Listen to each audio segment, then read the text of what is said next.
Curtain falls on an extraordinary career for Luka Modrić at Real Madrid, where he won absolutely everything and became one of the best midfielders of all time. The story of Luka Modrić from start to finish has been nothing short of improbable and extraordinary.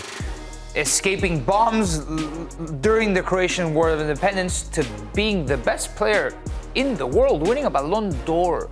Chris, how do you even begin to describe Luka Modrić? Well, I will begin by saying that Real Madrid will miss him in his present form. He's 39 years old. They're going to miss him next season. And it's just because of the level of control, experience, know-how, guile, quality that he has over the course of his career and still has at 39 years old. I think he'll be a useful piece for AC Milan next season, which is where he is rumored to go next. And so I think when you kind of begin, you talk about a player that might have shown up from Tottenham Hotspur and the Real Madrid fans might have gone, oh, now he's going to fit into our team. I wonder if he's going to be able to be that same guy for us, and he's done that, and then some. 28 trophies, all the accolades you can talk about, but really is about, football is about feeling. It's about when you watch a player, how does it make you feel? And you see those passes over long distance. You see his control in tight areas, and you can just see a player expressing himself in the highest possible way. And it's beautiful to watch. He's a beautiful player, and he will be that player until the day he retires. I mean,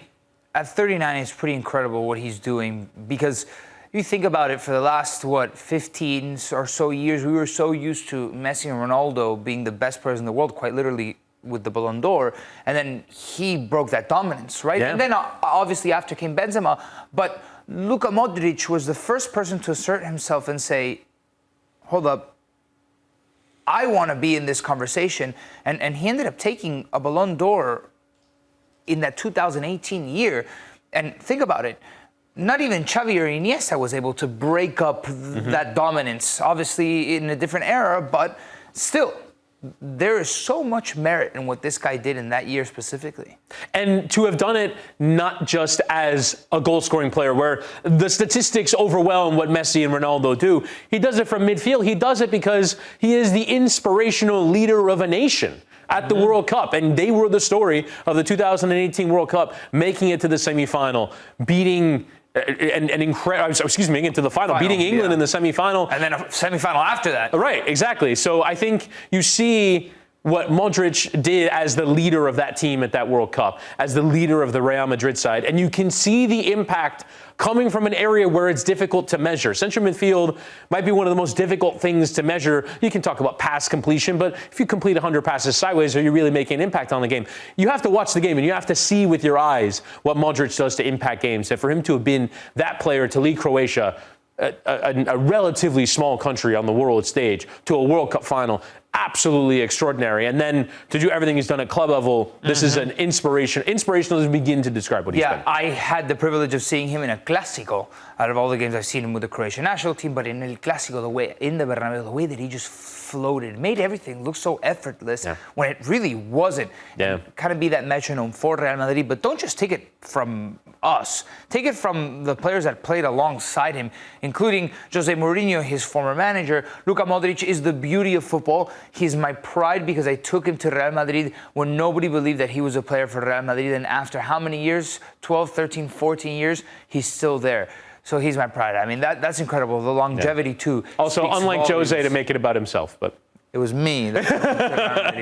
Vini, I learned by watching your passes with the outside of your boot a la Luka Modrić, but above all, I learned from your generosity every day. And Carlo Ancelotti said that Modrić is a gift to football. I had another player who was 40 years old, who was Maldini. The two can be compared in terms of what a footballer had to be. They are fantastic examples. It is no coincidence that they have reached 40. Genetics matter, but so does commitment and attitude. To speak more on Luka Modrić, we welcome in our CBS Sports football correspondent. I was going to give you a country specifically, a league specifically, but Guillem knows everything. Guillem Balagué, welcome into Morning Footy. Talk to me about Luka Modrić and the legacy that he leaves. Well, you touched on the effect that we all have when we watch him.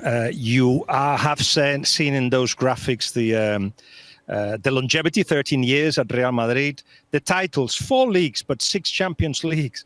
Only 5 other players have got as many Champions Leagues as he is, and they are Real Madrid players, of course. But then you have to say that if you look at, as you well pointed out, at the obstacles he had to go through to actually get there, it's what makes his story unique.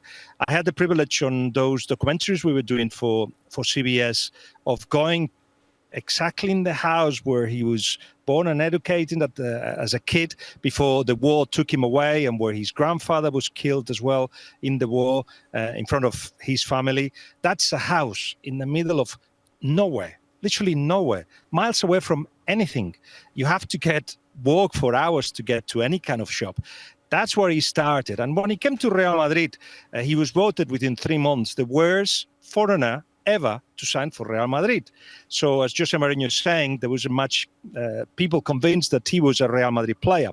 And then 2 or 3 moments change his career with Real Madrid. The first one that he listened to José Mourinho. What were his first instructions? What Modrić started a game against Barcelona, actually, in the Spanish Super Cup, is sit next to Xavi Alonso, get in the center, you block Messi. So this is where he comes from. Xavi Alonso was his teammate and now, of course, has been his coach. And then if you're looking for the best goal, perhaps the most important one of his career is the one he scored against Manchester United. This was in 2013 in the Champions League, last 16. Man United were ahead 1-0, even though playing with 1 player less. And Modrić scored his first goal from Real Madrid from a shoot outside the box. Real Madrid ended up winning and going into the next round. And the next year, he gave the best assists of his career, which you've seen, which is minute 94 in Lisbon Champions League final to the head of Sergio Ramos, changes the game. And then, of course, Real Madrid ends up winning the 10th. And we could continue telling you little stories and anecdotes and moments of Modrić, because there are so many in those 13 years. And being part of this era where they've won so many Champions Leagues, 5 Champions Leagues, and all the success that they've had, when we go all the way back in the history of this great football club, how will he be remembered in it, and in what rarefied era will he be remembered in relative to other Real Madrid legends? You'll talk Di Stefano, Puskas, Modrić, Kroos. These are legends of the game.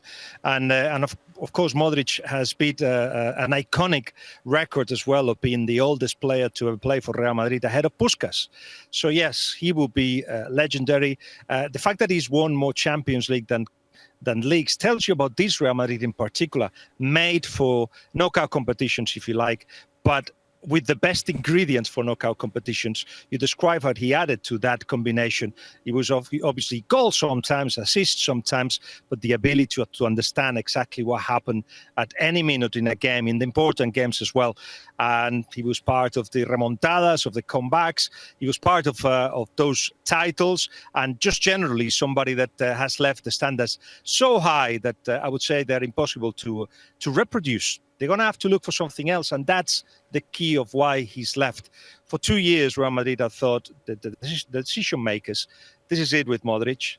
But Modrić kept insisting, no, I want to retire here. And he was very annoyed on those in the first of those 2 years, not last season, the season before, because he thought he could add. It was Kroos, the one who was playing regularly, not so much him. He got annoyed.